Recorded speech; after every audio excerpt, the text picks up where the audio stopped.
Jérémie, chapitre 13. Ainsi m'a parlé l'Éternel. Va, achète-toi une ceinture de lin et mets-la sur tes reins, mais ne la trempe pas dans l'eau. J'achetai la ceinture, selon la parole de l'Éternel, et je la mis sur mes reins. La parole de l'Éternel me fut adressée une seconde fois, en ces mots. Prends la ceinture que tu as achetée, et qui est sur tes reins. Lève-toi, va vers l'Euphrate, et là, cache-la dans la fente d'un rocher. J'allai, et je la cachai près de l'Euphrate, comme l'Éternel me l'avait ordonné. Plusieurs jours après, l'Éternel me dit, « Lève-toi, va vers l'Euphrate, et là, prends la ceinture que je t'avais ordonné d'y cacher. » J'allai vers l'Euphrate, je fouillai, et je pris la ceinture dans le lieu où je l'avais cachée. Mais voici, la ceinture était gâtée, elle n'était plus bonne à rien. La parole de l'Éternel me fut adressée, en ces mots. Ainsi parle l'Éternel. C'est ainsi que je détruirai l'orgueil de Juda et l'orgueil immense de Jérusalem. Ce méchant peuple, qui refuse d'écouter mes paroles, qui suit les penchants de son cœur, et qui va après d'autres dieux, pour les servir et se prosterner devant eux, qu'ils deviennent comme cette ceinture, qui n'est plus bonne à rien.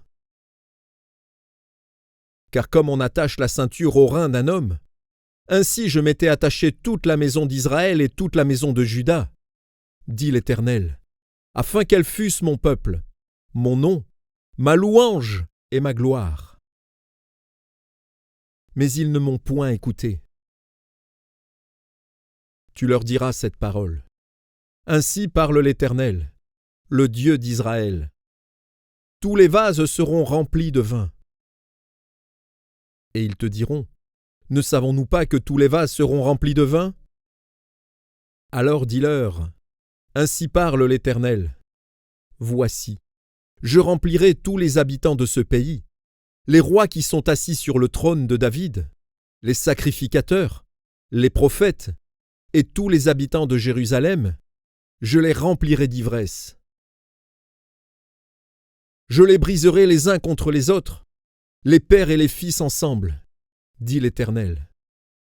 Je n'épargnerai pas, je n'aurai point de pitié, point de miséricorde, rien ne m'empêchera de les détruire. Écoutez et prêtez l'oreille. Ne soyez point orgueilleux, car l'Éternel parle. Rendez gloire à l'Éternel, votre Dieu, avant qu'il fasse venir les ténèbres, avant que vos pieds heurtent contre les montagnes de la nuit. Vous attendrez la lumière, et il la changera en ombre de la mort, il la réduira en obscurité profonde. Si vous n'écoutez pas, je pleurerai en secret à cause de votre orgueil. Mes yeux fondront en larmes, parce que le troupeau de l'Éternel sera emmené captif. Dis au roi et à la reine, asseyez-vous à terre, car il est tombé de vos têtes le diadème qui vous servait d'ornement.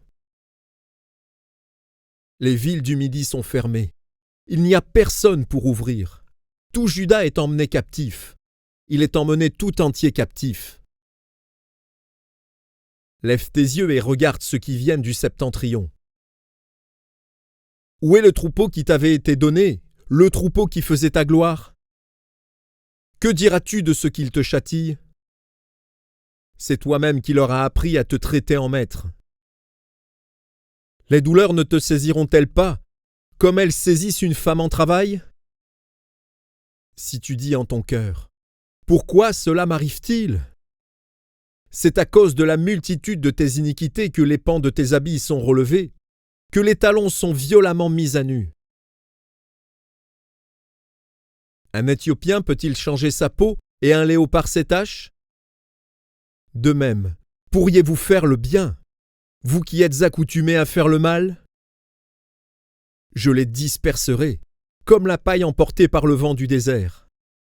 Voilà ton sort, la part que je te mesure, dit l'Éternel, parce que tu m'as oublié et que tu as mis ta confiance dans le mensonge. Je relèverai tes pans jusque sur ton visage, afin qu'on voie ta honte. J'ai vu tes adultères et tes hennissements, tes criminelles prostitutions sur les collines et dans les champs. J'ai vu tes abominations. Malheur à toi, Jérusalem! Jusqu'à quand tarderas-tu à te purifier?